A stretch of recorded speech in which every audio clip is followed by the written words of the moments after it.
Le site web de l'Heure de la Bonne Nouvelle vous permet de voir les émissions de la série en cours et de visionner celles des années précédentes. Dans la section Liens utiles, nous identifions plusieurs liens Internet donnant accès à du contenu évangélique de qualité.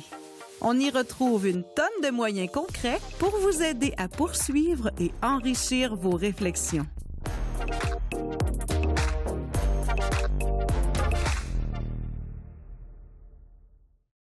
Martin, le verset que tu as lu dans Jean 14, là, « Je vous donne ma paix, je vous laisse ma paix, je vous donne pas comme le monde donne », je trouve que le contexte dans lequel Jésus a dit cette parole-là à ses disciples, c'est dans la semaine qui précède sa mort, sa résurrection.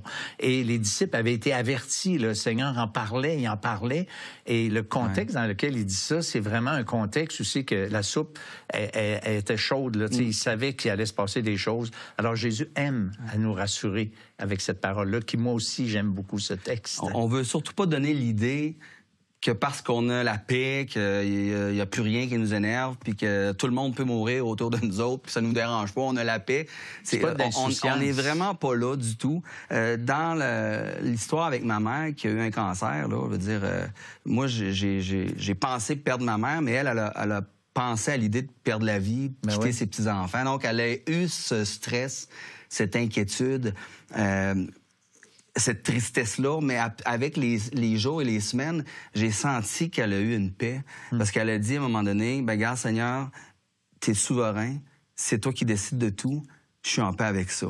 Donc, c'est pas l'idée qu'on est insouciant, c'est l'idée qu'on accepte ce que Dieu permet dans notre vie, puis on lui fait confiance. C'est juste ça. Et quand on est des enfants de Dieu, on peut expérimenter les promesses. C'est ce que ma mère a fait. Puis je te lis Philippiens 4, versets 6-7, qui nous dit « Ne vous inquiétez de rien ».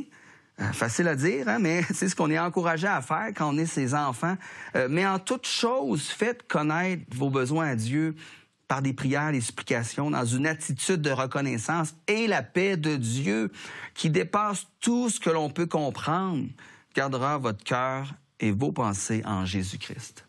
Quel beau texte. Ça, c'est un texte, justement, comme tu l'as précisé, pour la vie chrétienne. Quand on y appartient, on a raison de lui faire confiance. Et ça me fait penser, Jean-François Moquin, qui était un collaborateur de l'Heure de la Bonne Nouvelle pendant quelques années, il a raconté quand que sa fille était en Haïti lors du tremblement de terre en 2008, je ne sais plus trop, 2010. C'était intense. Et puis, ça. Là, il n'y avait pas de nouvelles de sa fille pendant 48 heures. Il ne savait pas si elle était morte. Il capotait avec sa femme. Et à un moment donné, il dit, il a comme ta mère, là, il a switché, il a dit, non, regarde, Seigneur, là, je te fais confiance, je veux plus m'énerver avec ça. Puis il a expérimenté cette paix, même s'il n'y avait pas les nouvelles, même s'il n'y avait pas du tout de certitude, comme ta mère n'a pas la certitude que finalement elle va s'en sortir. Ben, je veux dire, il l'a expérimenté, puis ça, c'était vraiment quelque chose de merveilleux. Et puis, chacun d'entre nous, on peut expérimenter cette paix si on a vraiment fait la paix avec Dieu. Alors moi, je vous remercie d'avoir été là. Merci, Martin, d'avoir été là. Et on vous dit au revoir et à la semaine prochaine pour une autre émission de l'Heure de la Bonne Nouvelle. Le diable qui va cogner au grand tribunal divin, puis qui dit... je le connais, lui, puis je sais qu'il a fait tête. Hey, Samuel Plante, tu m'en passeras pas une. Regarde, Seigneur, qu'est-ce qu'il a fait, lui? Mais voilà que l'avocat de la défense, Jésus-Christ lui-même, lève la main et dit, « Père, monsieur le juge, j'ai quelque chose à dire. Ce client-là, effectivement, il a commis ça. Mais regardez mon dossier, je prends sa place, je suis mon propre argument. Regarde ma vie, Père, elle est parfaite et j'accepte de payer le prix de sa sentence à lui. »